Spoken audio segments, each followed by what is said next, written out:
இவை கொங்கு மந்தாரம் என்று சொல்லக்கூடிய ஏண்டா என்னடா ஆயா எல்லாரும் பிஞ்சு குடிக்குவோம் பிஞ்சு போய் என்னடா பழக்கது எங்க சொக்காரடே பாரு எப்படி காலு பிடி தேர்ல காணாம போன போனாட்டம் அம்மா அண்ணா எப்படி இந்த பையன் என்ன அருமையா இருக்கு உங்க ஊர் பையன் மட்டுமா நீ ஏன்னா கொஞ்சம் கட்டிட்டு உட்காந்துருக்கிறேன் அப்படி சுவாமி தங்களுடைய திருவடி வாகத்திற்கு நான் வந்து முடிஞ்ச என்னதா கண்ணி என்னுடைய பாதார இந்த கமலங்களுக்கு ஆவாரமாக படித்தபடியா இந்த பாடுடைகள் என்றும் சுக கேமத்தோடு வாழ்வாழ்வேரி அப்படி இருக்கும் வேலையிலே பாடாத திருமுகம் வண்ணமுகமாக சோர்ந்திருக்கும் வேலையிலே சுவாமி என்னால இஷ்டா தோரி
செய்தி என்ன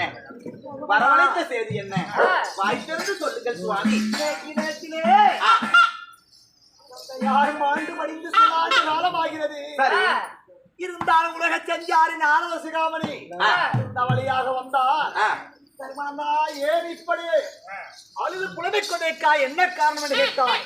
என் தந்தையார் தாயாரும் ஆண்டு படிந்து சில ஆண்டு காலமாகிறது என்று சொன்னேன் அதற்குறைத்தா